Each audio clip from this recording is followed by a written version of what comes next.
Namaste. It is my pleasure to welcome you, our viewers from around the world, to our penultimate Manthan of this Sustainable Narratives Conference on Culture and Literature. For those of you who are joining us for the first time today, we've had 3 days full of ideas and discussions, shining a light on some of the big questions facing us today. Vichar Manthan, or VM, is a platform that engages in open dialogue with both game changers and renowned institutions. We examine the issues facing modern society through a Hindu civilizational lens. At Vichar Manthan Sustainable Narratives Conference, we want to explore the stories we have been telling ourselves as a society. Stories which shape how we experience ourselves and the world in which we live. These narratives shape the behavior of individuals and institutions alike. We want to examine the most prevalent stories of our time and put them on the dock in the light of sustainability. For more information or to invest in ideas that matter, please click the link in the video description below. Without further ado, I would like to introduce to you our chair, Sachin Nandha. Sachin is the CEO of Pillbox Capital, a UK-based private equity firm. He has a doctorate in political philosophy and has a keen interest in the study of liberty and liberalism. He is also the international coordinator for Vichar Manthan. He will be our guide as we explore culture and literature in a postmodern world. Sachin, over to you. Wonderful. Thank you so much for that kind introduction, Nakulji.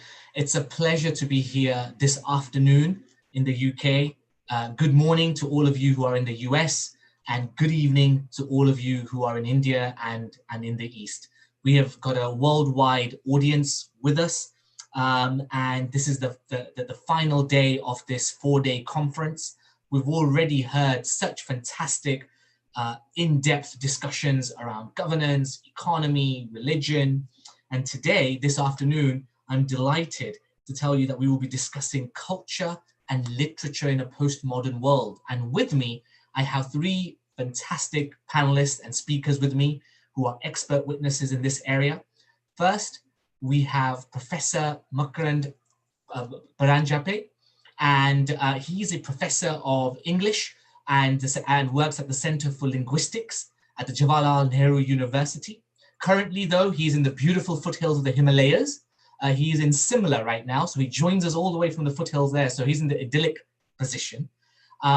Next to him, we have Professor Louis Marinoff from New York, a professor of philosophy, and has written extensively, authoring many, many books.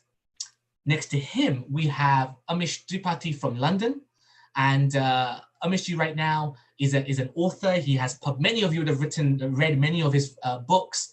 He's written several series, several books, and he's got a latest one out just now. And Amishji will be speaking to us from a perspective of literature over this discussion. So let me get straight into it, because these panels, we've got 3 wonderful speakers. I want you to hear them and their views. The way this format will work this afternoon is that I will invite each of the speakers to give us some opening remarks for approximately 10 minutes.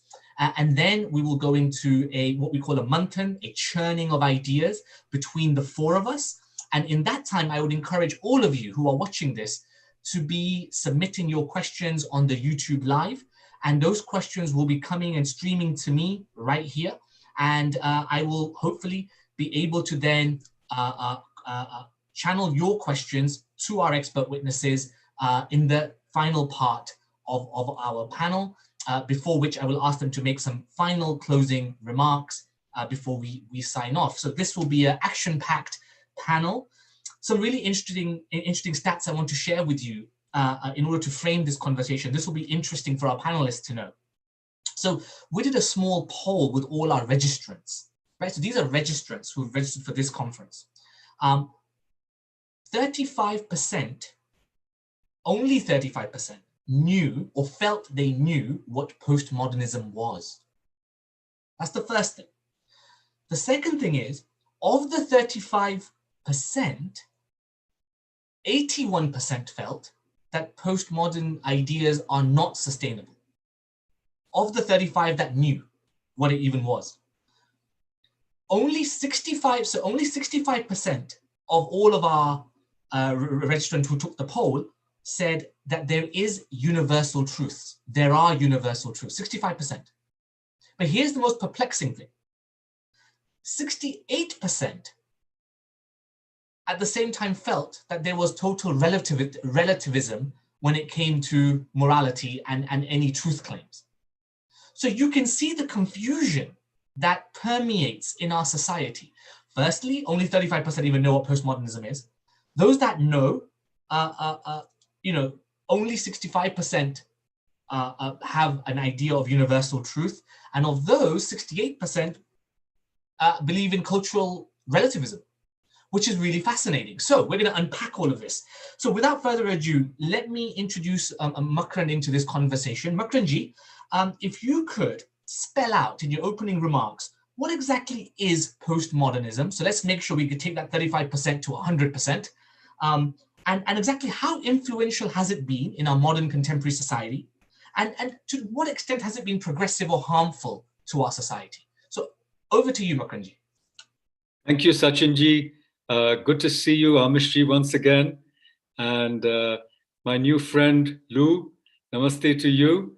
I was just looking at some of your books today, and I want to bring in the idea of human flourishing, which you foreground in one of your books, when it comes to what's the use of postmodernism or postmodernist ideas, how they've led to human flourishing. But before I say anything else, I want to greet everybody on this auspicious day, which we celebrate in India and everywhere else, where these ideas are known as Guru Purnima. So we pay homage to the Guru.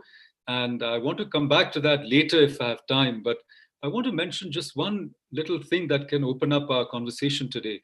One of the great contemporary Indian philosophers who's no more, Ramachandra Gandhi. He was a grandson of Mahatma Gandhi, but he was trained with Strawson at Oxford and elsewhere as an analytical philosopher. And then he suffered a kind of crisis, and he told me, he came back to India and, after doing formal philosophy for a long time, he said, Makarand, this is not going to change people. It doesn't transform people. It doesn't heal people. It doesn't connect with society. Exactly the kinds of things that Lou has been talking about in his books.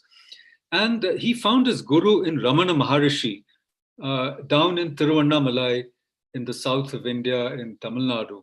And he told me, he said, Makarand, the greatest mind bender is Raman Maharishi.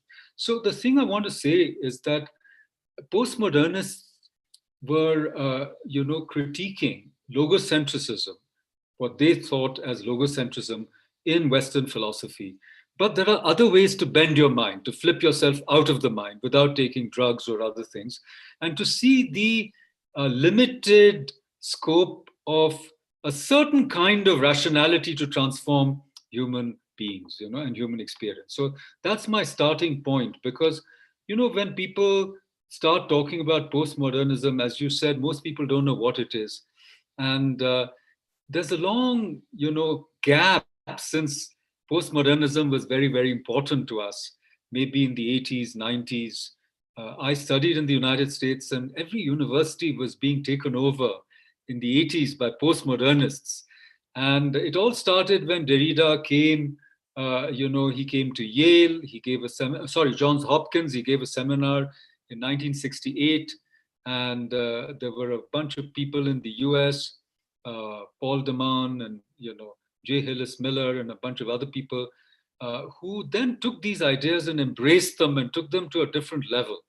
But I'm not a trained philosopher. I read texts. I'm a literary critic, not a linguist, as you said, Sachinji. But the point is, I've written extensively on what I call postal debates and politics. In fact, if you can flash my book on your screen, one of my recent books was called Debating the Post Condition in India. And here's the thing about wherever the word post comes in, and, if you talk about post-colonialism, for example, what you see is that post is actually an ambiguous term. It can mean continuation. So if you take colonialism, post-colonialism can actually be a hidden way of saying neo-colonialism, or re-colonialism of some kind. Or it can be anti, that is, you're going against colonialism in such a way that you can call it post-colonialism, right? Or it can be neither of the two, and that's where we come to the hub of the matter. It can be indeterminate, that your position is not fixable. And this is what, when you said, what exactly is post-colonialism? The fact is, postmodernism. Most postmodernists would say there's no such thing as what is exactly postmodernism. We are not in the gist business, okay? And actually it is anti-foundational. So when you say that postmodernism is anti-foundational, then you're giving it a pseudo-foundation by calling it anti-foundational. But Derrida would say it's an aporia, it's an unpassable path, and everything is under erasure. But to simplify it, I think this is what we're trying to do. We're going to talk analogically and want to simplify it, because otherwise we'll get paralyzed. See, what postmodernism does to a lot of people is it paralyzes them into inarticulate silences or gibberish, froth, or, as you said, moral relativism, cultural relativism, not having any point on which you can agree or disagree, right?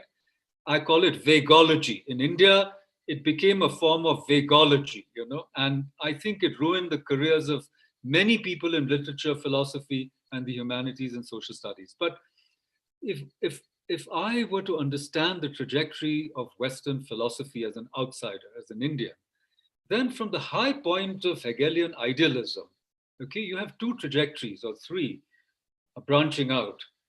On the one hand, you have, the materialists who go against the idealists, and the greatest of them was Karl Marx. And you know that Marxism, in one form or another, influenced a large part of humanity. I mean, Marx was one of the makers of the modern world, right?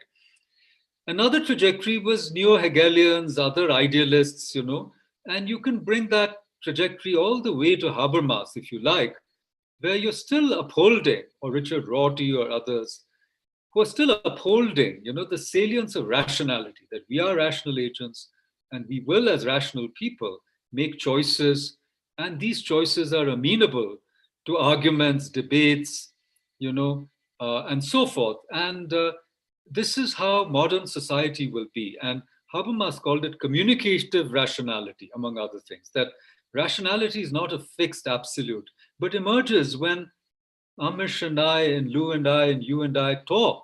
And in that communication, there is action as well, and the capacity to change the world. So that's the neo-Hegelian, I don't want to get stuck in labels, but the tradition that, even if it's not entirely idealistic, at least upholds rationality as a key value. And then there's a third tradition, which I would call antinomianism, So there's idealism, materialism, and antinomianism, which I trace to Nietzsche. And Nietzsche was basically saying that meaning and values are linguistically constructed. There's nothing absolute out there, and Nietzsche announced the death of God. Now, if you want to sum up postmodernist postulates, though you can't call them postulates, then you could say death of man, because remember, God is already dead. So death of man, death of history, because why do you say death of history? Because for Marx, history became the engine, Class conflict leads to history, which is this, you can't, it's what takes the place of God, And that's why, when there were people who were announcing, the death, the end of history, because they said, look, the Soviet Union has collapsed, the Berlin Wall is down, and there's just, there's no socialism versus capitalism. There's just, so that's the kind of end of history type of narrative, okay, which obviously China doesn't agree with, and we are probably on the brink of a new Cold War. That's a different story. So death of man, death of history, and then death of grand narratives, as Lyotard said. What are these grand narratives? Marxism is a grand narrative, okay? Nationalism is a grand narrative. Feminism is a grand narrative, let's say, gender. as a grand narrative. Whatever these big narratives which shaped us. Now you're saying these grand narratives don't serve the purpose anymore. And that's why people talk about moral relativism, that they're just your narrative versus mine, and a new tribalism, if you will, when you retreat from universalism, then Max Weber said it long ago that you're going to really, even science is a grand narrative.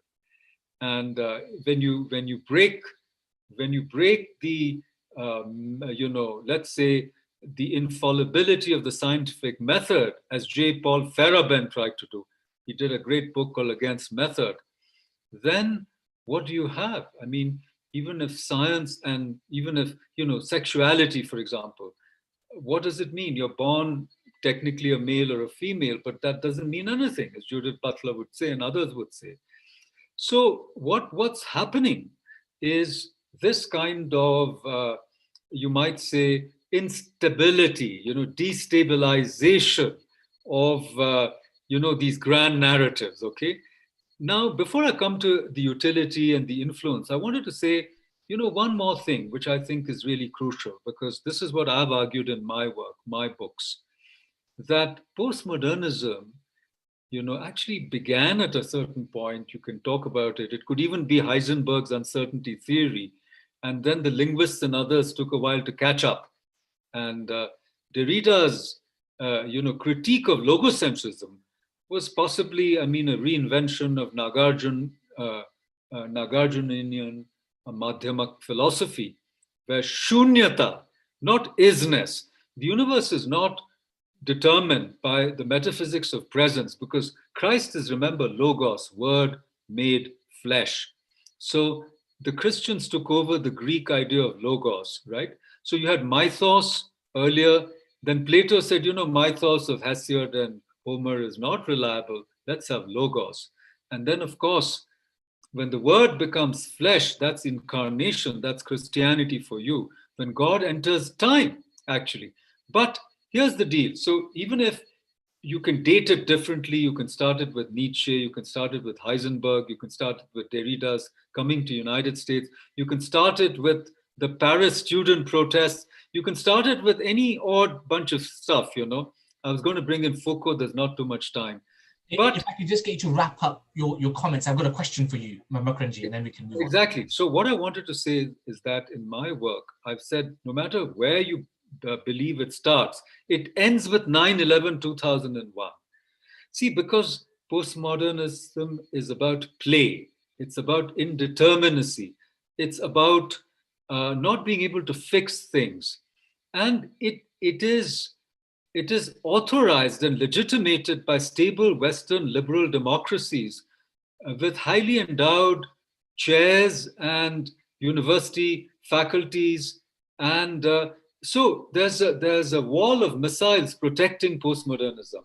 But when the Twin Towers come down, you've got a remodernizing process in action. You've got, again, a new, you might say, clash of civilizations, and all our talk about relativism goes, except one little thing, and on which I can end, which is when you talk about post-truth, it's like another return of a kind of postmodernist indeterminacy. So I guess my first 10 minutes are up. And, wonderful. Thank you so much. I thought that was fascinating. There's a lot there to unpack, and which we will do in our discussion for sure. I just want to bring in Professor Louis Marinoff into this. Lou, look, we've got the kind of outlines, and I think it's been done rather well by Makarandji over here in terms of what postmodernism is and where it's come from, its sources. Can you reflect, and I think we just started that with Makarandji, but if you can expand on that, how has it what has this particular meme or set of memes done to Western culture? And particularly Western culture, right? I mean, we're here in the West. What has it done to Western culture? Can you elaborate on that? You're just on mute. Thank you very much, Sachin, and thank you very much indeed, Makarand, for your rather eloquent and comprehensive introduction. You've covered a lot of ground in a short while and saved me the burden of having to introduce some of the concepts you've already dealt with very well. Look, it's difficult for a philosopher to be brief. I see it's also difficult for a professor of English to be brief. And this topic is one that lends itself to a lot of reflection and speech. So I will endeavor to continue and develop some of the lines that Makarand has already put on the table. To answer your main question, I mean, I want to say this, Makarand, you're fortunate to be in India. I think even more fortunate to be looking out at the Himalayas. And because of you come from and are speaking from the heart of one of the three great ancient civilizations in the world, two of which have survived, India and China. These are ancient civilizations. And so you have a wonderful perspective on things and can see perhaps some of the positive aspects of postmodernism in its most salutary intentions. And you're not apologizing for it, but you're being level-headed about it. But you speak from a very original culture. I mean, when I teach Indian philosophy, I dearly love what Bhagavad Gita says when Sri Krishna says to Arjuna, by whatever path they travel, they come to me at last. This is one of the most open-minded sentiments ever expressed in all of philosophy. And so you can say, well, if they travel the postmodern path, they come to me at last, and probably they do. But I think there are ways to shorten that journey. So let me then turn to you. Sachin, postmodernism is a Trojan horse in the West. It is not what it appears to be. And as Makarand said, it's already so enveloped in smoke and mirrors and vaguology that it means anything anyone wants it to mean or nothing whatsoever.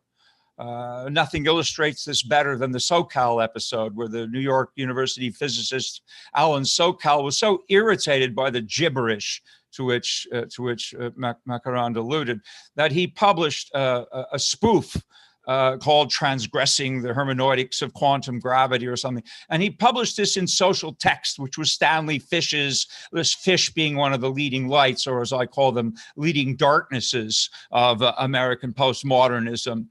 He removed Plato's Republic from the curriculum years before to make sure that all of his students would remain in the cave. This is the ambition of these people, not to enlighten anyone, but to dumb them down and keep them as ignorant as possible. Much easier to rule sheep than thinking citizens. So in any case, and rule them with what I'll return to momentarily. So when this spoof was published, it was a piece of nonsense. SoCal put together some of the jargon, 150 or 250 of the most loaded jargonistic phrases, and threw them into a cup and then tossed them into a paper. Social Text published it. And then SoCal wrote an op-ed saying that no one could publish gibberish in a rational journal or a learned journal or a peer-reviewed journal that was not devoted to politicization and nonsense. That is to say, no one could publish rubbish in a leading scientific journal, or indeed in a leading social scientific journal that was devoted to rigorous thinking. And of course, it goes without saying, the same true for philosophy, be it analytic or continental or Asian. There still has to be logos. There has to be some kind of exercise of reason. And not just a spouting of sentiment encased in this kind of infectious jargon. So that's number one. But the origins, I want to come back for 2 minutes and say, from a Western perspective now, look, we don't have the end of, Fukuyama wrote the end of history, said history, history, said, no, it's the end of Fukuyama very soon, as it is of all of us. You don't end history by fiat, my friend. History ends us all. And then we reincarnate as something else, hopefully something better. But 9/11, I beg to differ with you, Makarand. I witnessed it. And what it did in America was only deepen the divide, unfortunately. One had then an opportunity, yes, indeed, from a Western perspective, the last time we could say that the West was united in any kind of moral compass, and that we were able willingly and without embarrassment or shame or deconstruction to identify right from wrong, was actually World War II for the most part, and the Korean War partly as an extension of that.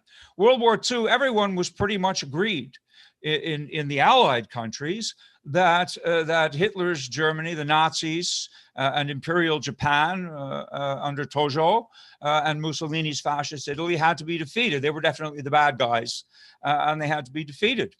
And this was the last time that the West was unified. Even African Americans fought in World War II and fought nobly and bravely.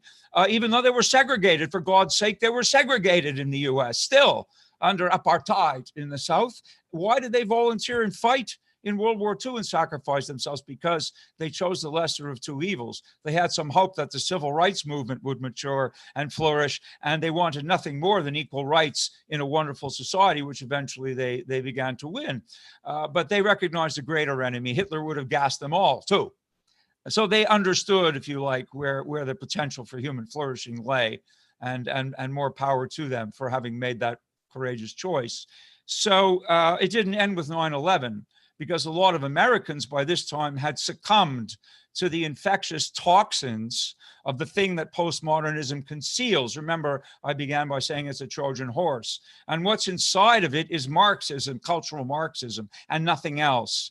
Lyotard was a Trotskyite who became so disenchanted. Jean-Francois Lyotard was so disenchanted with the endless infighting of the left. Given enough rope, they always hang themselves. They are all disagreeing over what I call the French question, la question française. They will pick any theory or any paradigm, and they will say, well, we know it works in practice, but does it work in theory? This is the question that preoccupies them. Or we know it fails dismally in practice, but can we get it to work in theory? This is the question which animates them. Marxism has failed everywhere in practice. It failed politically, it failed economically, and it has unfortunately succeeded culturally. The Italian Marxist Antonio Gramsci said quite famously that one can bring down a civilization without firing a shot if one can commandeer its cultural institutions. And so, Makarand, what you've alluded to earlier is just this, that the universities in the 80s and in the early 90s consolidated their hiring platforms and began to replace old school, rigorously trained professors in every possible discipline, except the hard sciences, which were the last to have the siege engines wheeled up, but now they've begun to succumb as well. And they've been replaced by postmodernists, but these are stooges of Marxism and cultural Marxism. And what they've unleashed on the American populace, beginning in the academy, is a cancer which has metastasized throughout Western civilization. When I researched the Middle Way, which is a book I published in 2007 and is still relevant today, it's about extremism. And unfortunately, extremes are only getting more extreme. The pandemic is not helping this at all. We now have political extremists coming out of the woodwork, and you can see them on full display in the United States, particularly the left. So because they capitalize on instability. The pandemic destabilized Western economies. It destabilized globalization. It crippled major industries and supply chains. And so what do we see? We saw nationalism circling the wagons. Excuse me, my friend, the pandemic knows no borders. The pandemic knows no paradigms. The pandemic only infected people wherever it went. And the only choice we had was to circle the nationalist wagons and let every government look after its own as best it could. So anyway, back to the main point. What Derrida and Lyotard unleashed on us was, in the end, a vitriolic hatred of Western civilization. And they convinced a lot of guilt-ridden, initially white liberals, but then later the radicals they trained of every flavor, gender, ethnicity. The feminists, of course, jumped on this bandwagon. They're all oppressed, and they see the world only through the lens. Every morning they wake up and they see only race, class, and gender. This is their entire worldview. They do not see a human being, for God's sake. They don't look at you or me or anybody else and see a human being. They see only race, class, gender, politicization, oppression, tyranny, and they blame Western civilization for all of it. And I said to Sachin earlier, look at the data, which, of course, the anti-realism of the left and the stooges of postmodernism, the people behind it, don't any data that in any way contradicts their ridiculous theories about how things work is disregarded and silenced. They cannot abide any rational criticism. So they worship unreality. Even your friend Rorty in the end succumbed to this. He said that, people once thought in his later works, they call it neo-pragmatism. It's flagrant anti-realism. He said in his later works, people now think that belief in God is immature, and maybe one day they'll realize that belief in reality is immature.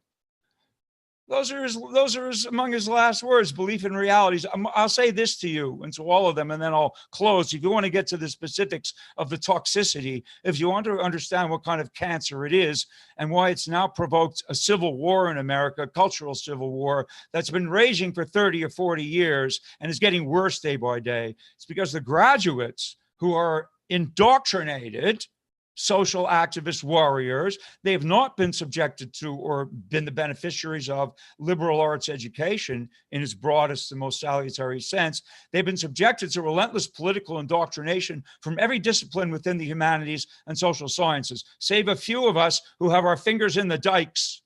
Only a few of us have our fingers in the dikes. And those fingers eventually will die with us or will be chopped off by university administrations as their power of totalitarian control grows. It is an absolute travesty, and our civilization will not survive it. Lou, if I can just wrap up in a quick minute. All right, so thank you for your fingers up. I'll come to you in a minute. A good finger. Let me just say this then.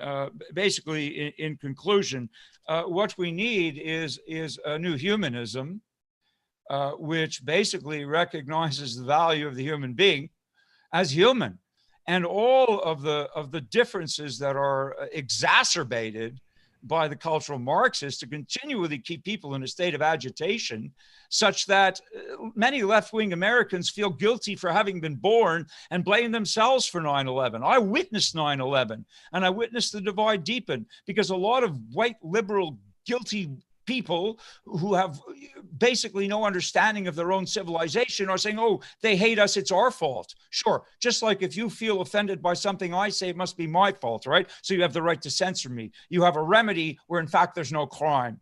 This is part of the toxic effects of the cancer of political correctness, which is so promulgated from within. Lou, thank you so much. Very, very clear and passionate. So look, Makarand, I know you had your finger up, but I want to bring Amish and he's been waiting patiently. Amish, I want to come to you. Your opening remarks. Look, you've heard now philosophically where it's come from, and you've heard the effects that it's had on Western culture. What has it done to literature? Now, we are consumers of literature of all sorts, right? But what has it done to literature in terms of the kind of narratives that are being spewed from authors, from all over the world? But I mean, you can look at it Western and Eastern, it's up to you. But just draw us some, because in your book, what I sense, Amish, is that when I read your books, you seem to draw on some clear ethical principles, right? And that puts you slightly differently to how I see what the previous two panelists have just spelled out for us. So you seem to be against the grain, where you have a clear truth claim. You seem to rely and you seem to rest on some foundational thoughts. Could you elaborate on that a little bit and your position on this? Thank you so much for having me here, Sachinji.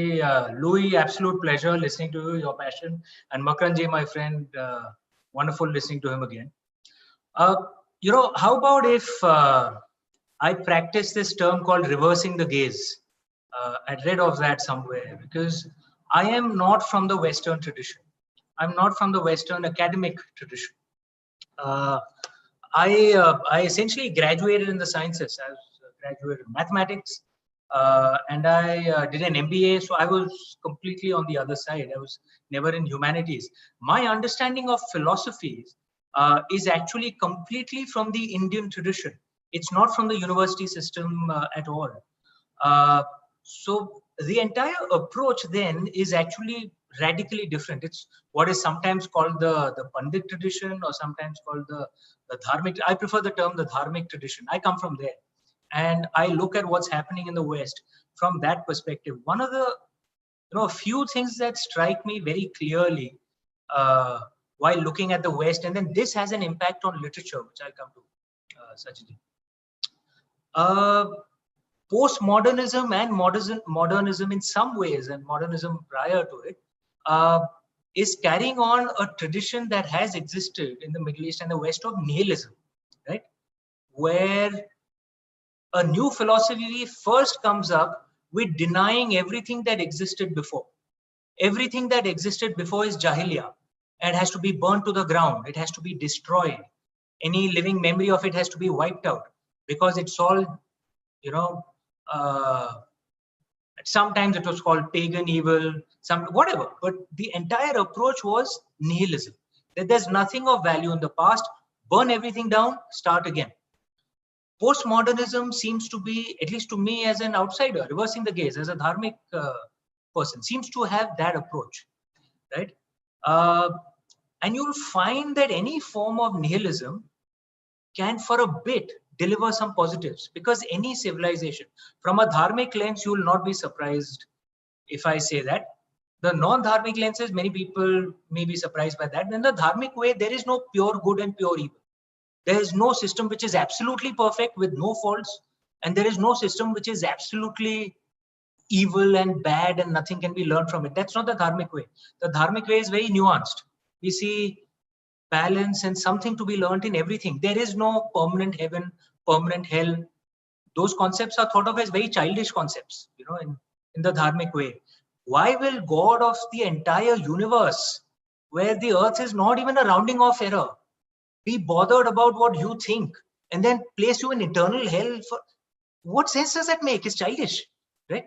Now, the tradition that you're seeing in postmodernism, there is some benefits of nihilism because it reduces the power of the crimes of the older system. No one can ever deny that, right? The older system that existed in the West was hugely successful, but was not so good for LGBT rights, not so good for women's rights in some ways.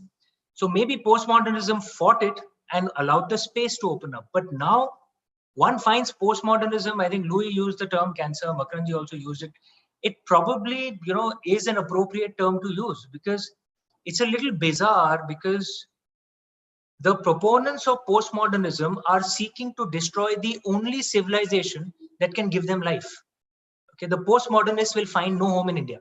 Okay, they'll find no home in China. They'll certainly find no home in the Middle East. In India, they'll be argued against. In the Middle East, they'll be killed. Right. So the only civilization which gives them the ability to even live is the West, and the West actually subsidizes them, and they're seeking to destroy that very civilization. The only, you know, the only phenomenon which behaves like this is cancer, because cancer seeks to destroy the very thing that is giving it life, and it dies with the body. Right? So it's a little bizarre in a way, looking at it from the dharmic perspective. Now, the approach of it on literature, you find books, literature or movies which have this postmodernistic approach succeeding in the West, perhaps because many have already been seduced by it in academia. But you'll find in India, it never catches on. It has never caught on. The only place it has dominated is academia, not because they convinced people, but because of the force of the government. Anyone who had a different point of view suffered. I mean, I don't want to speak too much publicly, but Makarand, my good friend, he's been put through suffering, right? Because he has a different point of view. But in the real India, it never really caught on because those theories made absolutely no sense in the dharmic approach, right? The only way they had control over the country is the real India was fighting to just put food on the table. So these thoughts weren't even, I come from a relatively, I've never hidden it, from an economically challenged family, using the politically correct Western term. And my parents, I mean, we were deep in our traditions, but boss, our first task was to put food on the table and survive. We had chosen socialism as an economic policy pre-1991. All of us were suffering. What has happened post-1991 is many of us from the real India have risen. And so on. We are challenging the dominant narrative, which never actually seeped into India. It just appeared to because they dominated the government. Why? Because most of those theories, many of the Indian intellectuals, the postmodernist intellectuals, didn't have the intellectual capability to come up with theories which make sense in India, right? There is, Professor Ram Guha had said, where are the intellectuals on the Indian right? I think the real question is, where were the intellectuals on the Indian left who actually had some real understanding of India? So they just copy pasted Western theories onto India, right? So if Western theory says Western supremacy, white supremacy, they want to say Hindu supremacy, but they realize that couldn't work because a vast majority of Hindus are actually backward castes. So then they say Brahminical supremacy, but which makes no sense because Brahmin males are only 2.5% of the population. What supremacy? The most powerful Brahmin male ruler in human history has been Pandit Jawaharlal Nehru, who's a hero for these postmodernists. Prior to Pandit Jawaharlal Nehru, the only kind of powerful Brahmin male rulers that you see are Pushyamitra Shunga and Ravan. Okay, there is no other powerful Brahmin male ruler in human history. Most of our powerful dynasties have actually been backward caste dynasties. Mauryas, Guptas, they weren't even born Kshatriyas. Okay, but most of these postmodernists in India have they don't understand India. It's as much of a foreign country for them as it is for Westerners. So this literature never caught on. So India has never suffered this, right? Which brings me back to the key point that I started with. The postmodernism is driven by nihilism. Burn everything that happened before. Whereas the Indian dharmic tradition is not, there is no absolute truth. The only one who knows the absolute truth is Lord Shiva. I'm a Shaivite, so I believe it's Lord Shiva. If you're a Vaishnav, you'll believe it's Lord Vishnu, whoever. But it's known only by the gods. We don't know the absolute truth. Why? Because we are still here. We are still on earth. So we'll only know our truth. What does that? It's a very simple philosophy. What does it put in instinctively into us? Respect for different truths, respect for the past, and yet the ability to question it. So there isn't this dichotomy of heaven or hell, or that you have to follow everything completely or burn everything down. Our entire approach is, there's great stuff to be learned from the past. There are things worth questioning as well. There are great stuff to learn from other cultures. There are things worth questioning as well. Same in our culture. We were never nihilistic. That is the key difference. And the wisdom that, that I draw on of our ancestors, the Upanishads, the Vedas, which I try and put across in my books, comes from this perspective. Now, if you see from this perspective, the minor benefits of postmodernism that one spoke of, rights for LGBTs, rights for women, the dichotomy that's presented to us by the postmodernists, either you can have these rights or you can have traditional conservatism where they'll throw, homosexuals from the top of buildings, right? You have to choose between these two. So you have to give up traditions completely. In the dharmic way, no, you don't have to choose. You can have traditions and you can have LGBT and women's rights at the same time, because we are not nihilistic. To me, that is the key factor that drives through. The dharmic way is not nihilistic. We build on the shoulders of our great ancestors while still questioning them. But we don't attack our ancestors and want to burn everything down. Even till today, I'm a Shaivite. I chant the Sri Rudram to this day. It makes me emotional to this day. I speak of it, I get emotional. It was revealed to our ancestors, to Makarandji's and my ancestors, Sachinji, yours ancestors, what, 10,000 years ago, perhaps? We still chant it. That doesn't mean that we don't question things of our ancestors. Of course we do, right? But we can have the best of both worlds. I think India has something to offer to the world right now. That you don't have to choose between these two heaven and hell nonsense, childish approach to life. You can actually have the best of the traditions, the best of modernity with a spirit of questioning. That is dharma. Okay, excellent. Thank you so much, Amishji. So three very, very interesting thoughts, and I think you guys have covered a broad range of thoughts and ideas that I would like to now unpack. So I'm going to welcome all three of you into a discussion with me, and by all means, let's have a real open conversation and let's exchange some ideas. Amish, just one thing I want to just sort of bring you in first, and then we'll go to Makarandji.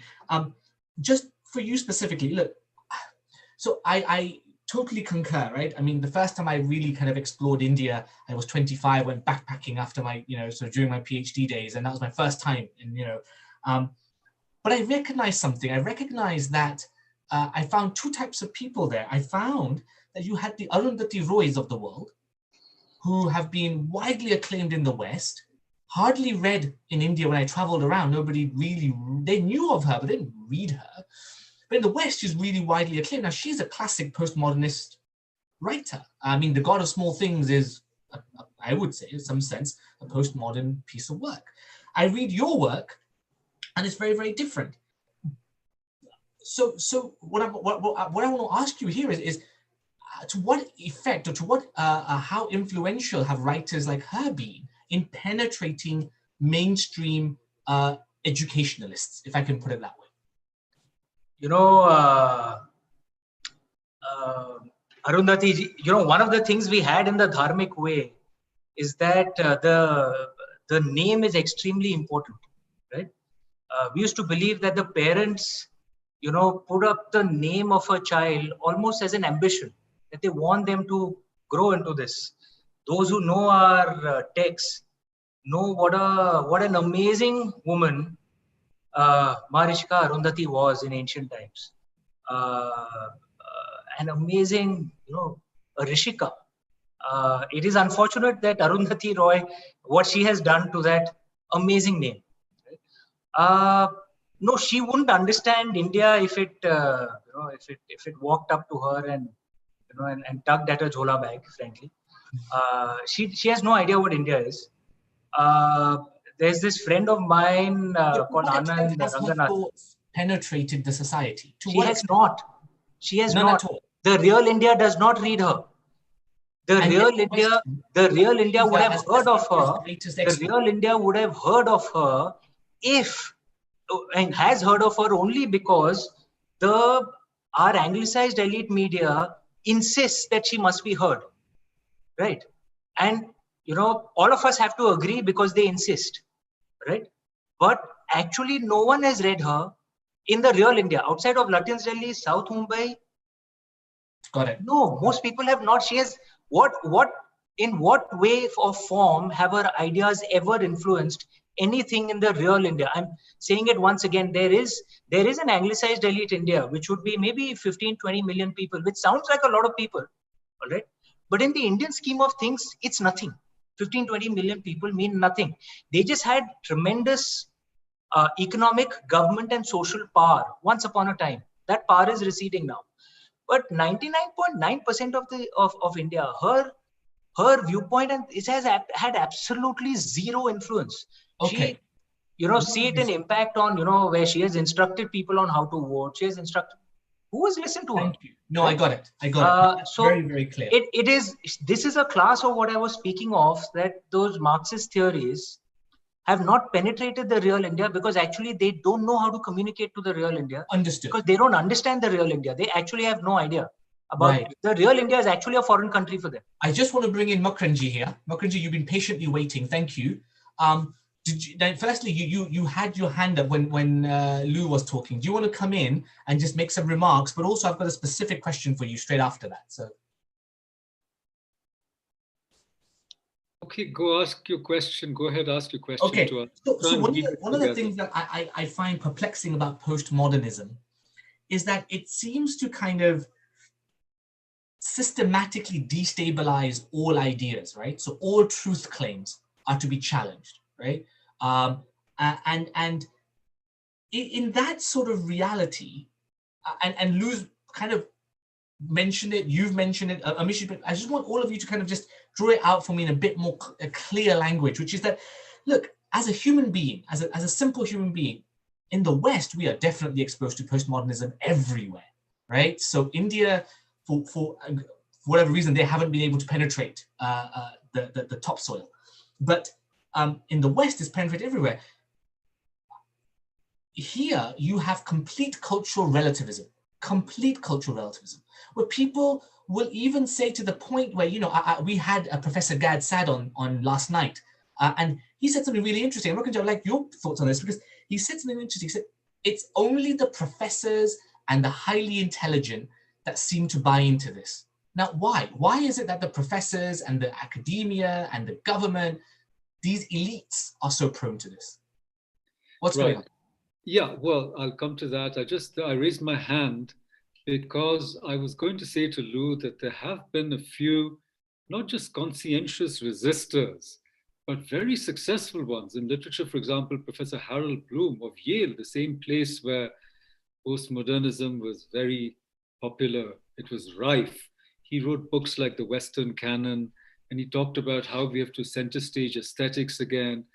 And, the great books, Shakespeare, Plato, Milton, the Bible, and so forth. So I think there was also counter to, this postmodernist relativism where you only taught texts which were somehow politically useful, like minority discourse of all kinds. You're not looking at what's the literary or aesthetic value of a text, but it comes from a very unrepresented component of society. So it has to be studied, and so forth. And Harold Bloom, he's a publishing, should I say, industry, a publishing institution in his own right. So there's all kinds of things going on, in the academy. But now to come to your question, postmodernism, especially its ability to dismantle authority, has its uses. You can use it to dismantle,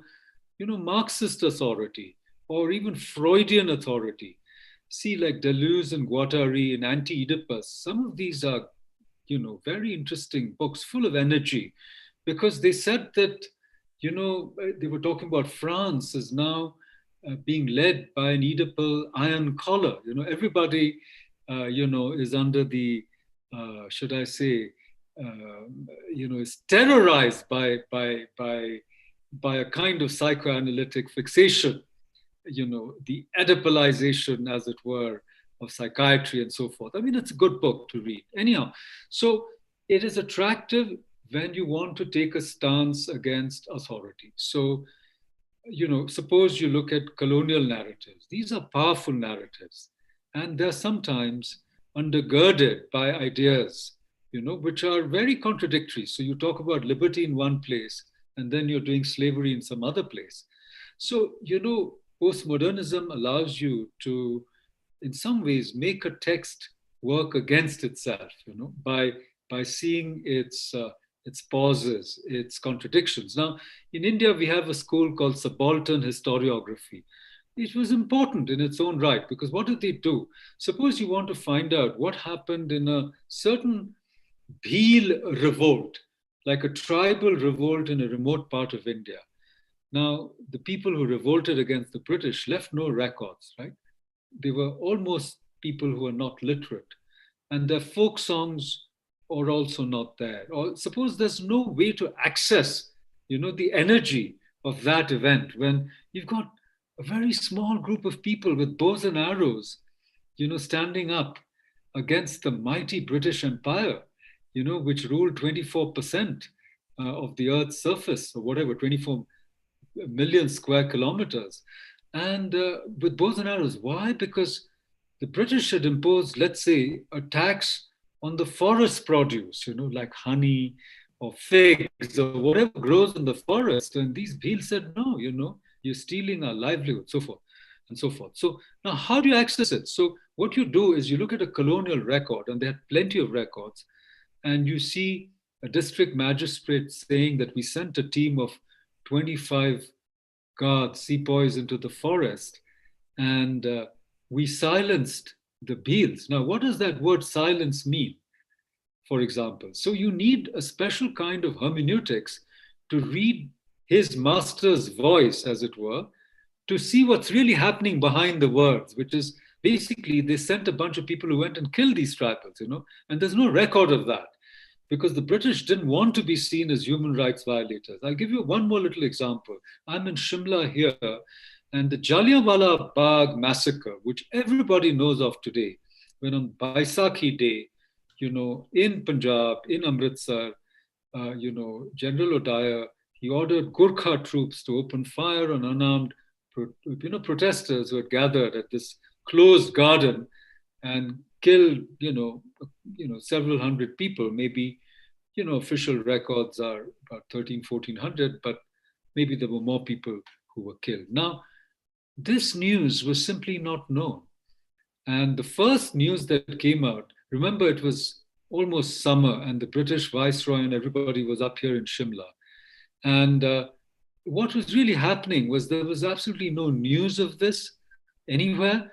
And the news that started trickling out came from the colonial press, a very small press out here in Shimla. And you had to read it in a special way to realize that something big had happened. And it took about 4 or 5 months for the natives press to pick up these stories because there was a curfew in Punjab. So what I'm simply trying to say, I'll go back to what Lou said. You asked me, why was it so popular? It was popular on the one hand because, Western academics, especially in humanities and social sciences, but in other subjects, is trend driven. It's like, how do you sell a new car? You've got to have something new. Every season, every 4 years, you've got to change the design. So you have to sell the humanities, and suddenly here was this, big white hope, the Moby Dick or whatever, and people got excited. So it's a trendy thing. It's a matter of selling a discipline, and that's what Wendy did and others did when they're trying to sell Indology by sexing it up, by making it all about erotics and secret rites and so on and so forth. So that's one aspect. There's a marketing aspect. Then there's another aspect which is also important. He said the Trojan horse. And I think that's very profound. Because if you look at what happens in Europe itself, I mean, I used to visit Paris, and when everybody was taken up by these things from the US, they said, look, we don't care about these guys. They're really outsiders. And that gave me a clue. Like, who was Foucault? He was born in Algeria, he was a Jewish person. And you see, they were gate crashing into the heart of, you might say Christian Europe through different devices. Julia Kristeva was from Bulgaria. Derrida was also Jewish, but his French is just brilliant. I've met him also. So these were people who are outside of Europe, Europe's mainstream, as it were. That mainstream was already vitiated, as Lou said, by Nazism, and Nietzsche was also into the Superman and so forth. And these were people who were critiquing that so-called mainstream and logocentrism, Plato, whom Lou loves. He's written a book on Plato. So, and the Neo-Platonists and so forth. But I'll go to Amish now, and I completely agree with him that except for JNU and a few places, nobody cared about postmodernism in India, even philosophically. It didn't catch on. And I want to come to one last thing, because Amishji mentioned dharma. Now, you see what dharma does, what it allows you to do, is to have pluralism of a very deep kind, when you say ekam sat vipra bahuda vadanti. And you can still maintain... Mukherjee, if you could just explain that for the non-Indian audience. I shall. So you have the unity of truth on the one hand. So you're not completely deconstructing values, truth claims, existence. You're not nihilistic, as Amishji said. And yet you're deeply plural, So this is the paradox of an ancient tradition. When you say ekam sat, they say truth is one. Vipra bahuda vadanti. But the wise call it by varied names, by different names. Now that's beautiful, which means that, Lou can have his own view and you can have your own view, Sachin. But somewhere we feel that what we are doing is we're not at cross purposes, and we still have some ground of being, ground of reality, or ground of values, or some common ground where we can start engaging in a meaningful exchange. And that is what has been extreme postmodernism, destroys that. And it blinds us into, as he said, Plato's cave, a kind of solipsism, right? Now, just the last point, which is the power of narratives. Now, what do narratives do? Like, you look at the Puranas. Each Purana proclaims that the god or the deity to which it is devoted is the supreme. I mean, here's the paradox, but it's not that Kali worshippers are killing Shiva worshippers and the Shaivites are in an internecine war, with those who are devotees of Skanda or Kartikeya. No, like my Ishta Devata is Ram, let's say, So for me, I mean, Ram is everything, but that doesn't mean that if Amishji loves Shiva, I will say Ramam Ramesham Bhaje, I don't have a problem with that, So this is the beauty of pluralism, and a kind of guaranteed pluralism. Nobody is hanged or put on the cross. If you say I'm God, like Anhal Haq, because when you say Aham Brahmasmi, what you're saying is that which is divine is also in me. It's a huge claim. It's not that God is only transcendent or even immanent, but God is within the indwelling, whatever, divine. Right. Now, I'm not stoned or hung for doing. No, understood. And yet I can disagree with you. And so the dharmic way, the point is just to complete, the dharmic perspective allows robust disagreement and debate without the extreme of relativism, nihilism, or even the destruction of, as Lou was saying, of humanism of a basic kind, where we don't even see each other as human, that we got digitized and atomized in such a manner that we can't even feel empathy for each other, which Wittgenstein said was the basis of philosophy. Right. Wonderful. No, thank you for that. So, I mean, in brief, if I was to suggest that the kind of trajectory you're saying, so let me just for a minute, because we talked a lot about Indian culture and Indian philosophy, is that the idea of dharma is that, look, there is a reality, number one. There is a truth. I may not get access to that truth, or I may have partial access to that truth, but other people may also get partial or different viewpoints of that truth, and therefore there is a plurality in that. Is that a quick summary that we can agree with at this stage, right? So on that basis then, Lou, well, the Greeks had something similar. What on earth went wrong here?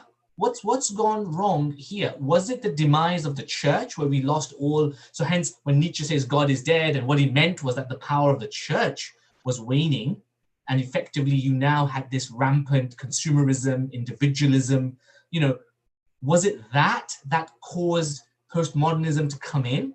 Or was it the other way, which what Makarandji was kind of pointing at, which was that there were so many injustices that the elites of the West had kind of, in some sense, fossilized, and therefore they had become complacent and they were maintaining the status quo. And so postmodernists came in and kind of broke that off. Go on, tell me your narrative. You're just on mute. Yeah. I am on mute. That is an enormous question, which I could not answer in 10 hours, let alone in 10 minutes. We would have to unpack the history of the last 125 years and look at the succession of ideas that have held sway and which have faded into obsolescence. But just to weave this back into the tapestry of the conversation, cultural Marxism is an opportunistic virus, and it looks for weakness. You see, India is so strong in its pluralism and yet so united by the Vedas that it really is immune. It can accept anybody on any street corner preaching almost anything and say, oh, this is contained in the Vedas, including disagreeing with the Vedas. This is so when Buddha comes along and he says, no, he says anatman, he contradicts the fundamental premise that Atman is Brahman, and Buddha says, no, anatman, anatta. And the Vedic scholars say, okay, that's in the Vedas too. There is nothing that is not in the Vedas. So there is no possible contradiction in India. This is your richness. And this is also why you are of a kind of immunity. You can allow this nonsense to take root in your backyard, and you're not worried about it colonizing the rest of the garden. But remember, Western civilization is much younger. And when you go back to the Greeks, they experimented with almost every kind of political form. And democracy was just one of many that they tried. They were even more crazy when they erred on the extreme than the West is. I'm sorry to say, we're approaching it now. But Amish, you said it very well. There's a nihilism and a burning of history and a repudiation of all the things that made us what we are. And if you look, as I was saying in the previous thread, if you look at the gradient of immigration from the developing world to the developed world, if you ask a simple question, why is there so much immigration to the EU and the UK and the US and Canada and Australia and New Zealand? Why is everybody trying to get into those places and not to another bunch of places I won't name? Well, it's because they want what most human beings want. They want liberty, opportunity, hope, some kind of dignity and a chance for a better life, if not for them, for their children. And I hope that if they come and work hard and I'm going to use that dirty word, assimilate to the culture and value the home that's taken them in and be grateful for it and uphold the laws and not preach sedition against it, then their children and their grandchildren will indeed prosper and flourish. And thanks to all the gods. So this is why everyone wants to come to the West. Whereas Trotsky and his mouthpiece, Leotard, said, no, Western civilization is the greatest evil ever to afflict the human race. That's a patent and endlessly falsifiable lie. But this is the thing that the Western students in the academy have been indoctrinated to believe for the last 30 years. Alan Bloom wrote a bestseller. The Closing of the American Mind in the 80s was a huge bestseller, but Makarand, it changed nothing on the ground. Things only go, everybody read it and said, oh, isn't that a wonderful book? And it changed nothing in the universities because the radicals were too busy consolidating their power. So this is the unfortunate thing that happened. And the damage that it's done is now incalculable. Amish, you talked about tearing down, burning down our civilization. They're tearing down monuments as we speak. They're tearing down monuments. They tore down Theodore Roosevelt. Theodore Roosevelt was the first president to invite an African-American to dinner in the White House. Why did they tear his monument down? Because they're ignorant. They know nothing. They're frustrated. They're kept in a constant state of agitation. The pandemic has made everybody afraid. Many people are unemployed. It's destabilized the culture. This is where the opportunistic cancer spreads, only in bad times. So unfortunately, this is what we're witnessing. They're tearing Churchill down too, aren't they? It's the same. It's the same thing. They'll try, wouldn't they? They'll try as anything. we speak. It's the same thing, unfortunately. So it's not black and white. Of course, the world is not black and white. But let me give you an example of just how bad it's become in favor of anti-realism. I'll give you an example from Britain.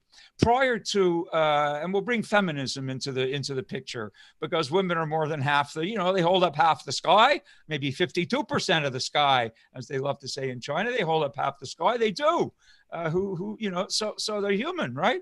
And what we had with social Darwinism, which Darwin never endorsed, by the way. And you need to know that Marx wrote to Darwin because he completed Das Kapital in the British Library in 1867. He wrote to Darwin asking for an endorsement. This is very important. Marx had the good sense. He may have been trying to destroy Western civilization from within, and wrongly predicted that Germany and England would be the first to capitulate. Wrong. But anyway, he wrote to Darwin because he was sensibly looking for a powerful endorsement. Every author wants a blurb. And I read the correspondence in that library. And Darwin wrote back to Marx. And he said, sir, I cannot give you any kind of an endorsement because my theories, said Darwin, pertain to the animal and vegetable kingdoms only and not to the political. Darwin was not a social Darwinist. Darwin was not a historical materialist. Only Spencer and his friends urged him, please don't adopt this barbaric neologism sociology, as though we could study societies like we can study the periodic table of elements. We can't. They're too complex. But in any case, it was Spencer who perverted Darwinism. So then where does that come to?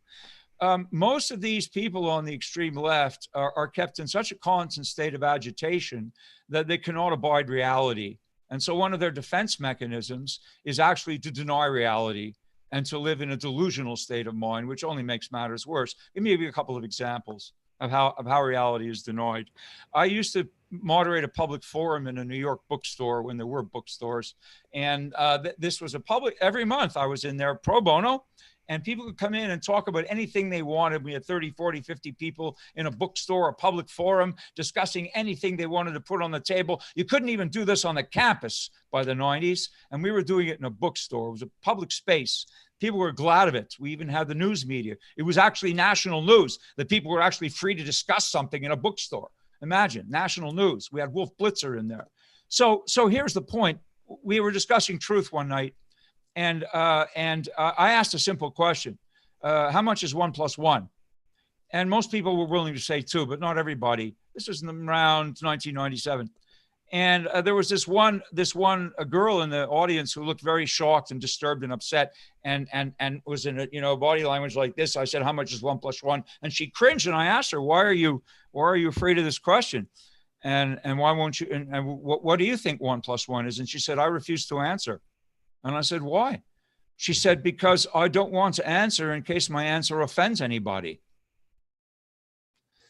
And so I conducted a little Socratic dialogue with her and discovered that she had been the beneficiary of an Ivy League education. Her parents had spent a king's ransom sending her to one of the top, I won't name it, but it's, one of the top shelf Ivy League schools. And she had been taught that the answer to what is one-on-one depends on your belief system.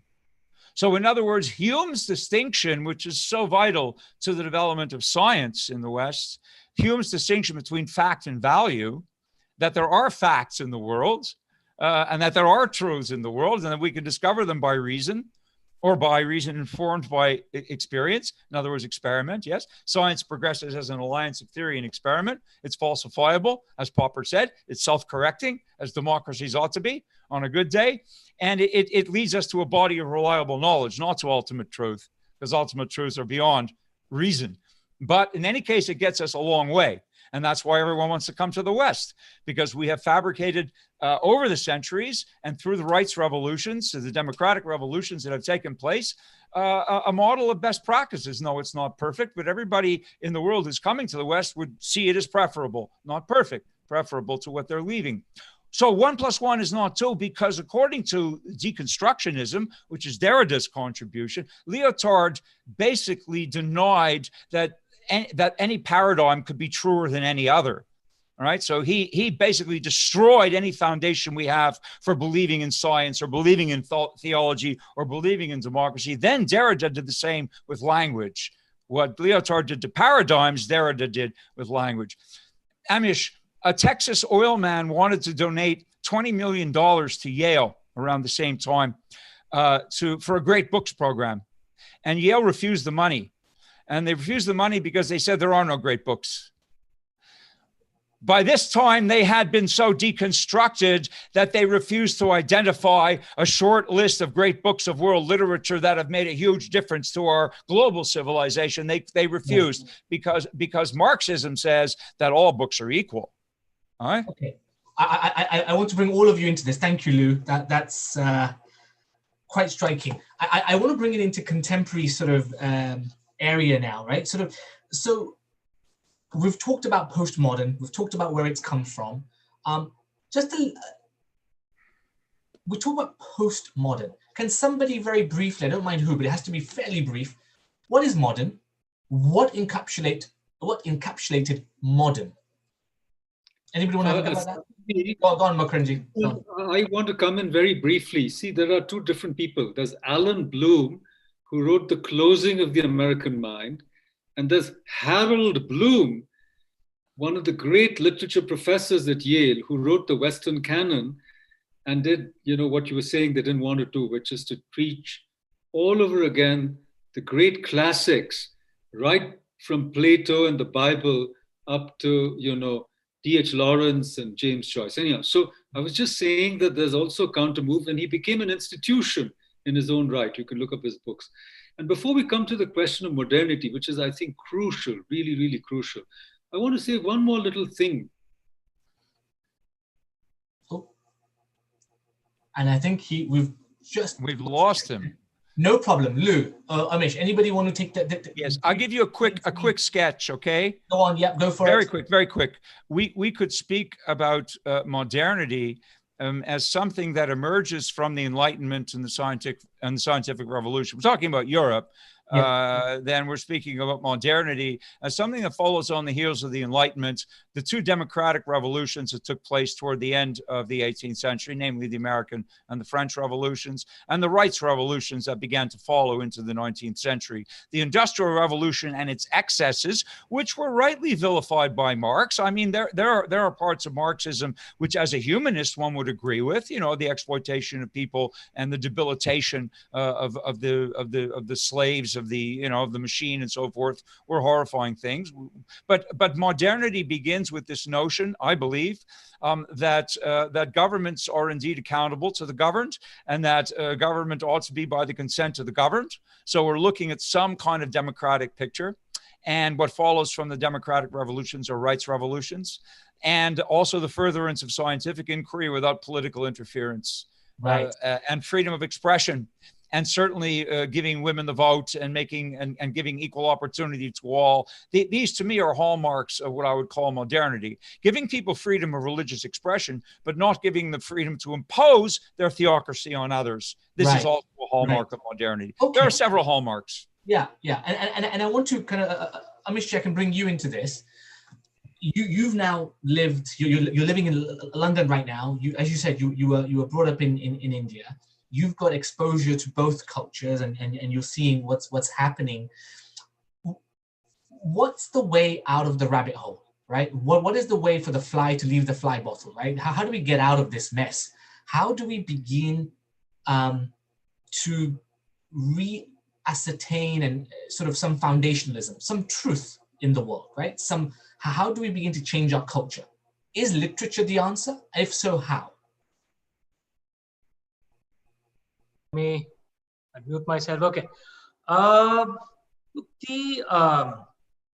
Yes, I would believe literature can be the answer. Now, sorry, just one sec. Okay. Because in the traditional Indian way, it was believed that stories are essentially vehicles for philosophy, right?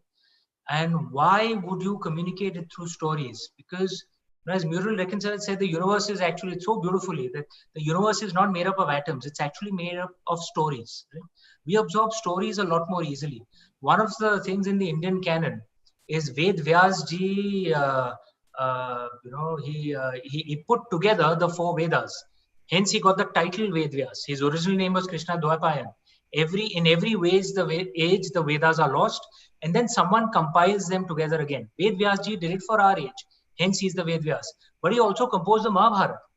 The belief among us Indians, is that the Mahabharata was composed because Ved Vyas ji realized that the Vedas are important, but they're too difficult to understand for most people. So how does one communicate this philosophy? Through a story, right? And the Mahabharata is a fantastic story, a page turner in modern terms. You will not stop reading, right? But while reading it without realizing it, you will understand philosophies. But the key thing is not so much the story. The key thing is always the philosophies that you want to convey. That's what is taught to us Indian writers. A story without a philosophy is as pointless as a body without a soul.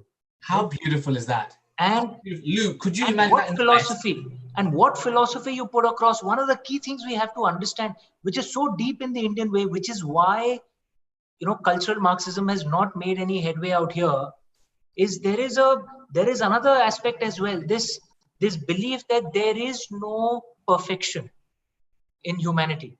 Most of these problems emerge where, like, why are they attacking men and women of the past who actually achieved some good stuff as well? Yes, they weren't perfect, right? Because this ideology of postmodernism actually believes that there is a perfection, and hence everything else is imperfect and we have to burn it down, right?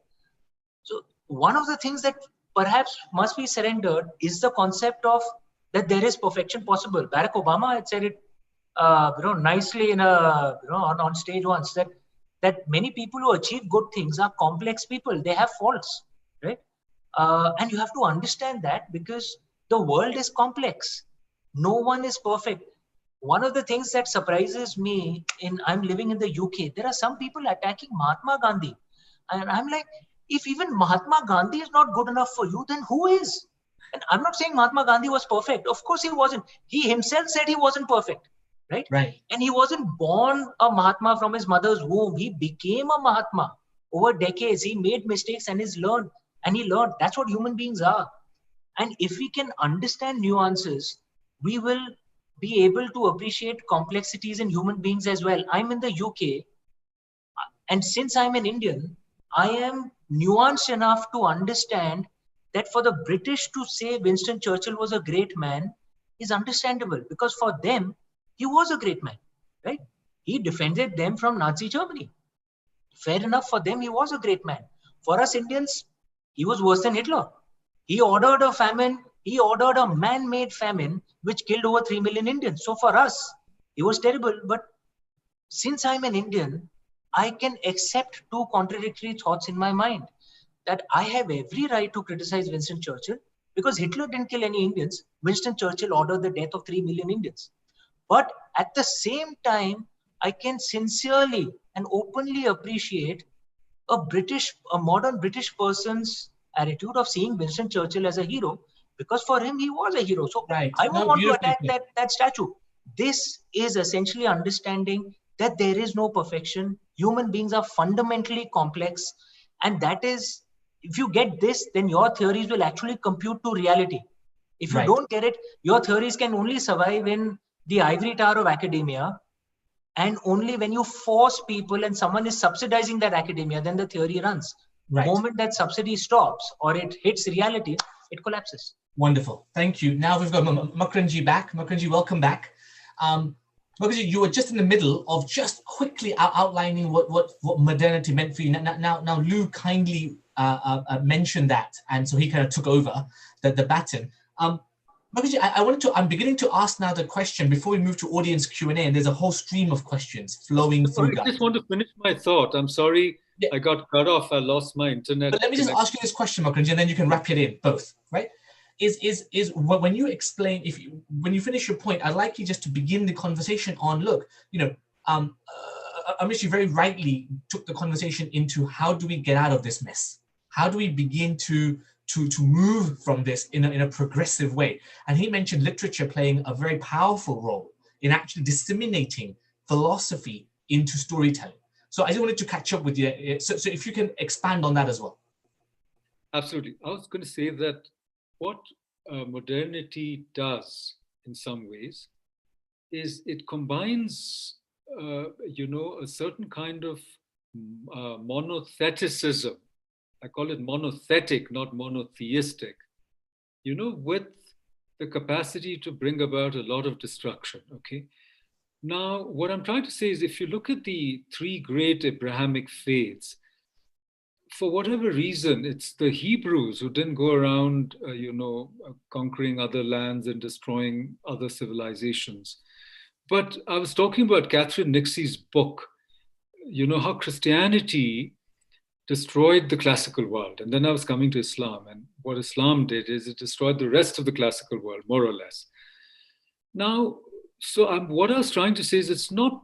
Now, Suhail Dev is also about that. If you read Amish's new book, Muhammad of Ghazni comes and invades India 16, 17 times.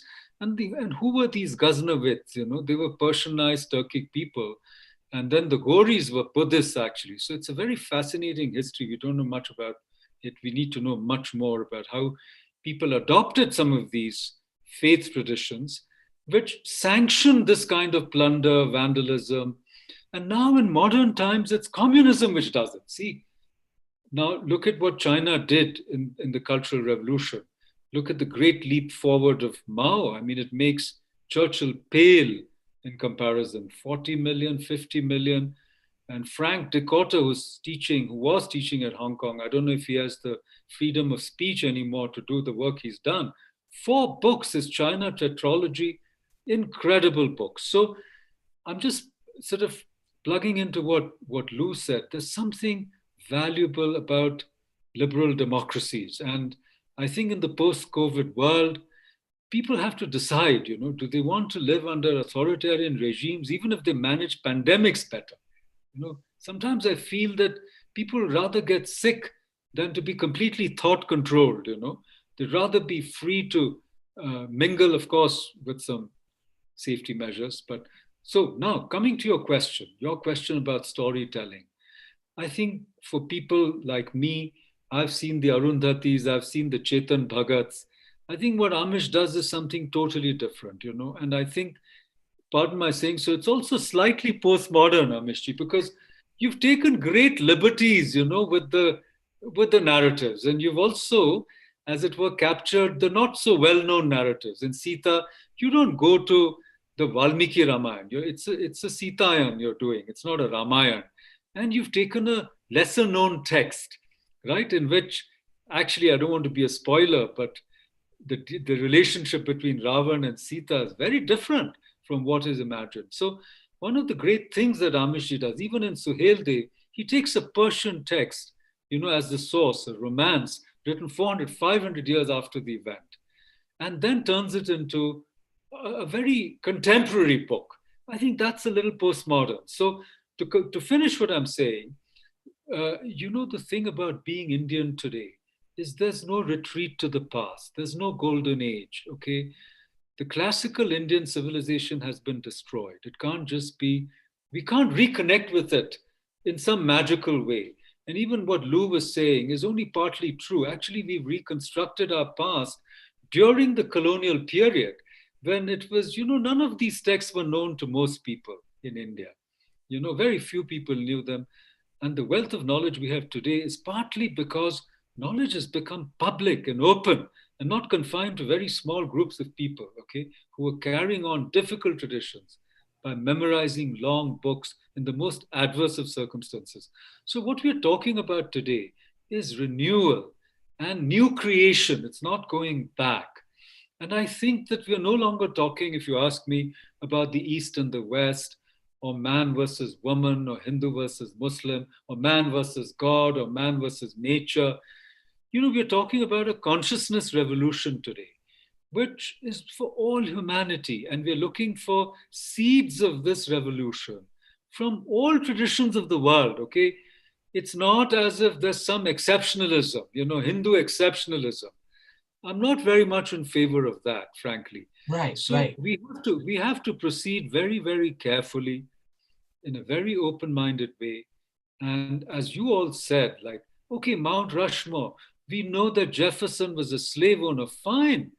But when he said, we hold these truths to be self-evident that all men are created equal, there's a value in that. There's a historical value in that. And that's the kind of thing that allows Mary Wollstonecraft to say, but hey, women are human too, and so forth. So I think what we are doing is in this resentment or resentment, if you want to put it that way, we want to bring down icons, we want to destroy the past, we want to burn everything up. And I think that's going to destroy civilization as we know it. And let's see who will benefit by it. It's the enemies of the open world, the enemies of freedom, the enemies of democracy. They will benefit. Right. So we need new ways of healing. And that's where storytelling and sustainable narratives, which is coming to what you're talking about, is going to help. And these narratives, I feel, are not about East versus West or how to be a good Hindu in the UK. No, how to be just temple going. But it's really about sharing each other's stories. And I think that we have to create new platforms, just as Wonderful. This is a platform. Right. Now, on that, I want to move on to the audience Q&A. They've been patiently waiting, but I've been quite enthralled by what all three of you have been saying. And I should do justice to at least some of these questions that are streaming in. Firstly, to all of you who are viewing, I'm so sorry that I won't obviously be able to go through all those questions, but I'll nevertheless try and get as many as I can across. Somebody called Aruna has suggested or is asking the question, to counter postmodernism, do we need an education system that enshrines the scientific method from an earlier age? Lou, that one's for you. Yes and no. This is not, again, as our distinguished panelists have both said in different ways, the world isn't black and white. What we need to do, we have a bicameral brain.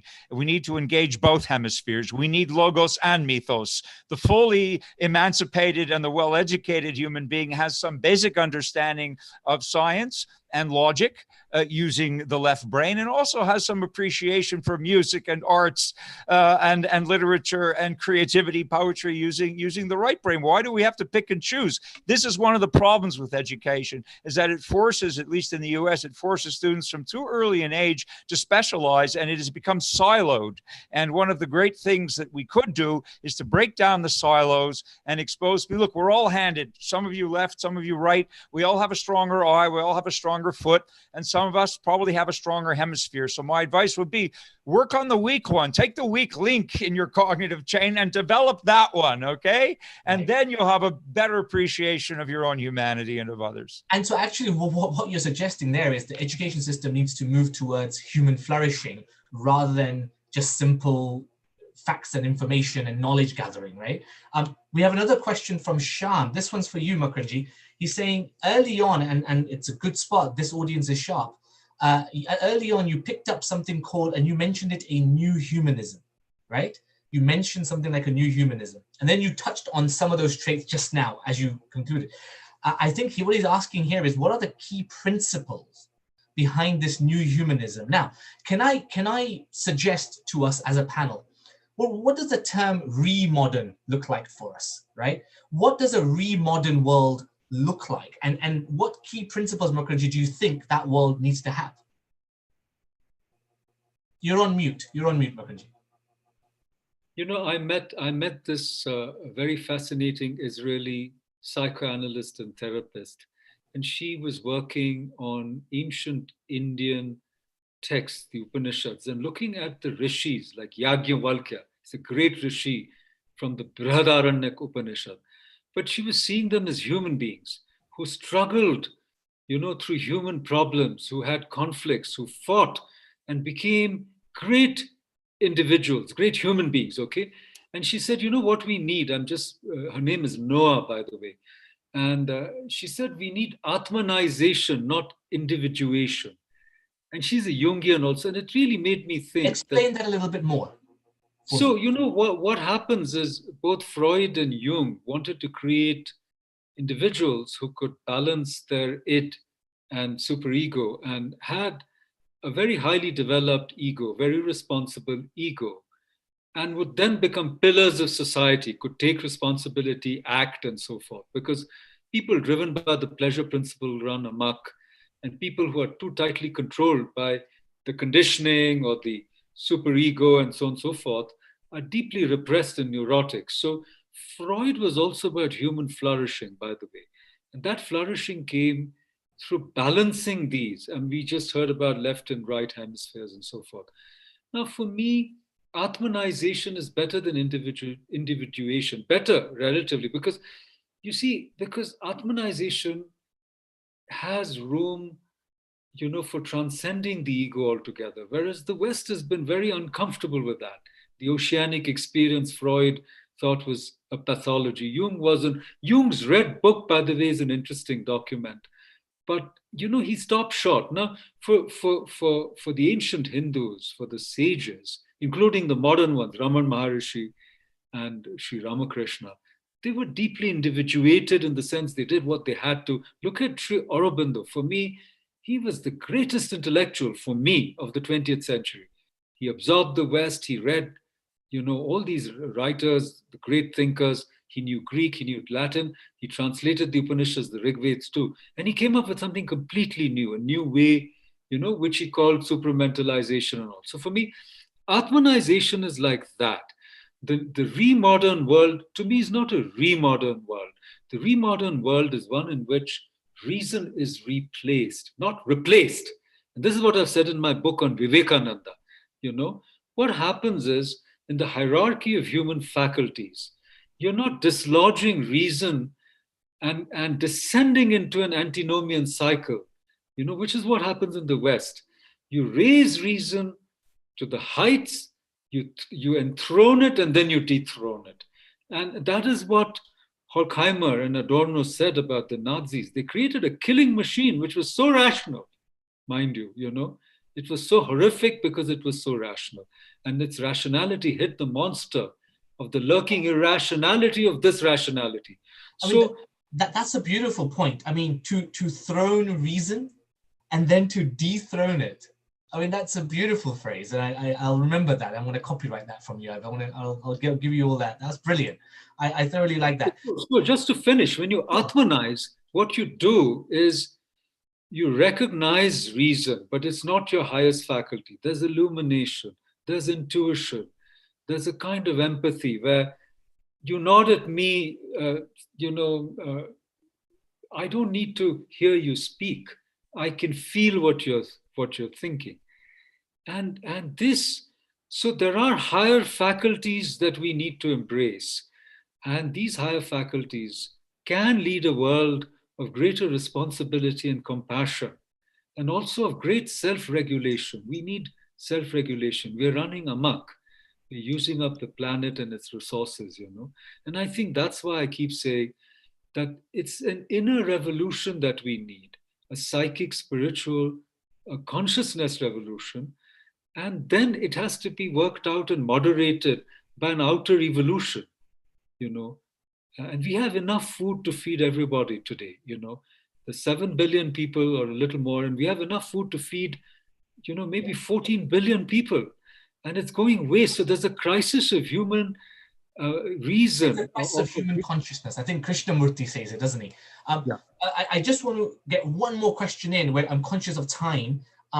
There's a question here from Ajit. He says, do we need new, and I think sometimes you've already answered it, but do we need new academic institutions or internet platforms in the West to reinvigorate the pursuit of truth, right? So Lou, I think that one's for you.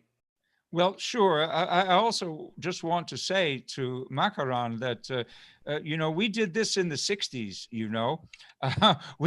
I'm a recovering hippie, and for a little while we had it right. Of course, the Beatles brought some of it from India and disseminated it, in terms of transcendental meditation and all of that. Nobody has mentioned, except for me thus far, I think India's greatest export to the global village, and that's Buddhism. And that has taken root in the West as a great alternative for rehumanizing people, making us look at each other not through these vituperatively conflicted lenses of race, class, gender, and the toxic identity politics of which everyone's fed a steady diet. So to answer this, it can be done within the institution. One revolution is not better than another. And even the, Napoleon spilled a heck of a lot of blood in order to provide some equal rights for people. Marxism even more, and didn't provide them yet. So I would like to say that we have to find a better way. Revolution's a dangerous word, and I'm much more in the Popperian camp. That is, piecemeal progress is going to be more stable and more controllable than unleashing the demons. So let me just say this: yes, within the academy we can regrow.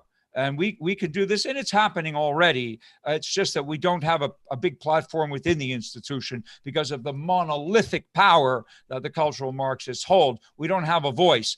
But my students, for one, I can speak for myself, they find me to be a breath of fresh air, because I don't care what color, what race, what ethnicity, what gender, what religion they are. It makes no difference to me. What color are ideas? What race, what gender, what religion are ideas? The great ideas of human beings belong to all human beings. And that's my idea of remodernism and of re-education. Let's open the doors. Let's have all the books that are banned in America, all the films that are banned by these censors, these totalitarian censors. Let's open the doors. Let's read banned books in the class and discuss them. Let's see banned movies in the class and discuss them. That's the only way to open minds. Wonderful. Thank you so much. I'm conscious of time, and I want to kind of get all three of you to kind of reflect, and I need you to be brief and concise. 3 minutes, okay? And we've covered a broad spectrum. I want you to leave our audience and me with some take-home messages, key messages in 3 minutes, and I'll start with you, Amishji, first. You're on mute. 1 second. Am I unmuted? Okay. I can hear you. I just build a bit on what Makarandji says, and it also reflects so deeply what Louis spoke of. I think Carl Sagan had said that perhaps the only ancient civilization which saw in pre-modern, which saw time and the universe having an age of billions of years, was actually India. Was the dharmic way, right?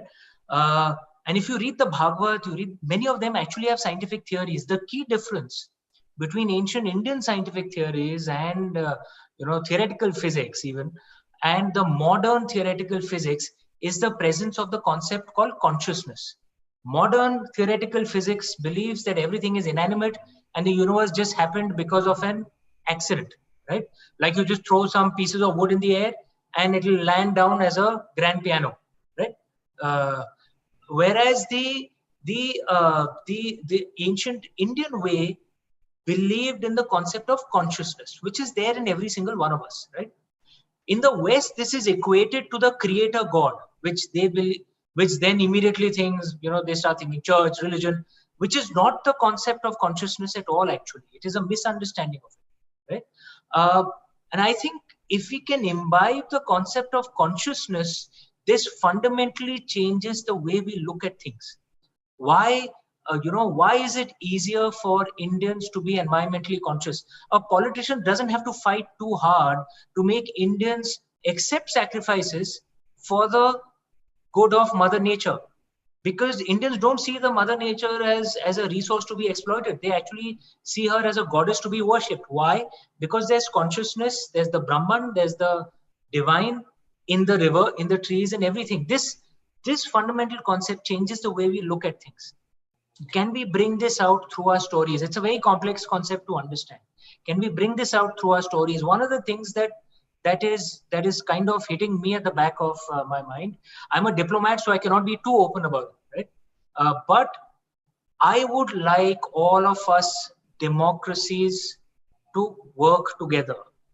In the West, in India, Southeast Asia, Far East, as Makarand said so beautifully, I would much, much, much rather live in a liberal democracy than an authoritarian country. We should do far more charity, live with lower GDP growth rate. In the long term, actually, it will deliver GDP growth rate. But you want freedom. Democracies aren't perfect, but it's a hell of a lot better than authoritarian countries. We know exactly how, even in today's day, there are people in concentration camps. Women are being systematically raped to wipe out their community. It's shocking what is happening in that authoritarian country, which I cannot name. So we have to, I think that there are things in which the West could help India in their learnings. There are things, I genuinely believe it now, that India can help the West. That is in making peace in this civil war. It's almost like a civil war that has broken out. And it is going to weaken the West.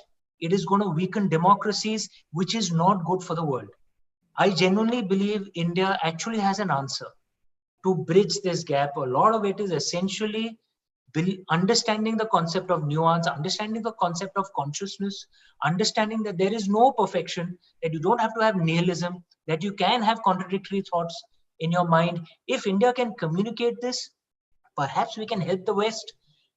And it is critically important for the West and India to work together, because I'd much rather have a rule-driven world where democracies are more important than in a world run by an authoritarian country, which will just walk in wherever the hell they want to, wipe out whichever community they don't like. We don't want that. Yeah, thank you so much. Thank you so much. There's some powerful concluding remarks. Makarand, if I can come to you, again, I'm conscious of time, just 3 minutes, please. If you can sum up the key take-home message for us. I want to bring in another writer, Raja Rao, and his books are now being republished, and I think it's one of the great writers of the 20th century, born in 1908 and he died in 2006, so he lived almost 100 years. And he really encapsulates the suffering, the trauma, and the tragedy of the 20th century, the Holocaust, the wars, and the search for meaning in such a world, okay? And the most important thing for him is finding the guru. So in The Chess Master and His Moves, The Serpent and the Rope, and now a book that's just come out, The Meaning of India, to which I've written a 50-page introduction. Today's Guru Purnima, I think finding the guru is really important. And the guru is not an individual. It's not necessarily Mahesh Yogi or TM. The guru is a principle, okay? Guru Tattva. And Dvandva Titam Triguna Rahitam Sadgurum, Tannamam. You have to explain that for us. Yeah, so it's what Amishji was saying. It's something that takes you beyond dualities. That is the guru, And we are stuck in this world of dualities. And Rajarao says it beautifully. He says, using the Buddha, the world is on fire, That's the dukkha of the world, of being human. And he says, the world as we know it is not possible without duality. But, in duality, you'll never find peace. You'll never find happiness or truth. So that which helps you get out of duality is the guru, okay? So dvandvatitam, triguna-rahitam, the world of the gunas, again, sattva, rajas, tamas, the constant conflict, of the different tendencies within us, the competition, the greed, that is, whatever it is, the 7 deadly sins, if you will. And the rotation of these, and the only sustainable narrative then is going to be reincarnation. But that liberation that we see, for that you need the guru. And what's the guru? It's like somebody who gently, you're sitting on a chair and he gives it a push, and it's like a rocking chair, and he gently sets you aright. Or like, you've got a receiver like the old radio transistors, and all you're getting is static, okay? And the guru just changes your dial so that then you can hear the music of the stars, the music of the sphere, so to speak. Beautiful. If I can get you to sum up.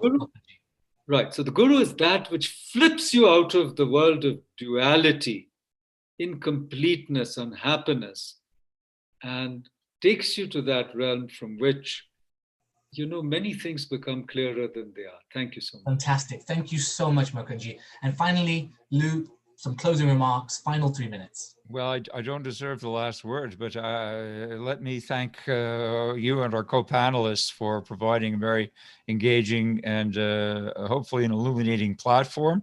I've certainly been inspired by what Amish and Makarand have to say, and I will endorse it in my own way.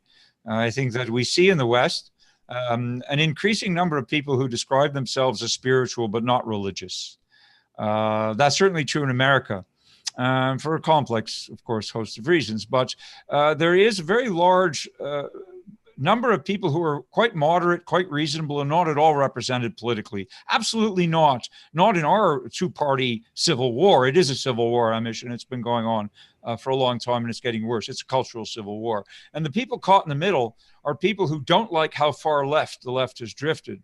The Democratic Party has been basically hijacked by Marxists, and they are delusional in what they believe to be a best way forward. They're committed to destruction and to continuous agitation and to tearing down the very things we stand for. But if you go far enough right, you're going to reach another kind of population. Out come the neo-Nazis and the bigots and the intolerant people. So where are you going to go? The choice is not duality. The Tao from China gives us this beautiful sense of yin and yang, but they have a source, and the source is Tao. It's not two things that the world is composed of. The source is always one. And you have wonderful teachings of non-duality in the Vedic tradition, also non-dualism, yes. So I also believe that ultimately unification of the spirit is what we're talking about, and it's not a theocratic thing, and it's also not an atheistic thing. It's realizing our full human potential as human beings, and this comes from an open heart and an open mind, and seeing the world as close as we can to what it is, and not to what we've been indoctrinated into believing it is. So I just hope everyone will keep their minds open, and that we can continue the dialogue. Thank you so much, Professor Louis Marinoff. Now, that has brought us to a riveting end to this panel discussion. I hope you at home have enjoyed it. I hope you've been challenged. I hope you've been stimulated. And in the good old traditional Vicharamantan way, I hope you've left with more questions than answers. Now, with that, I will now hand you back to our compere for the afternoon, Nakul Rajani, who is a Vicharamantan team member. Nakul, over to you. Thank you very much to Sachin and our panelists for that clear and insightful discussion on what can often be a nefariously obscure topic. Thank you to you, our virtual audience, for joining us. We hope you will continue the Manthan in your own circles. If you would like to learn more about Vicharamantan or support us by investing in ideas that matter, please visit vicharamanthan.org or click on the links below this video. We now have an hour break prior to our final Manthan titled, Can Rights Be Sustainable Without a Set of Duties? We will be rejoined by Professor Louis Marinoff, a professor of philosophy at the City College of New York, Aniruddha Rajput, member of the United Nations International Law Commission, and Professor Matthew McManus, a professor of politics at Whitman College in Washington. We shall be back with you shortly.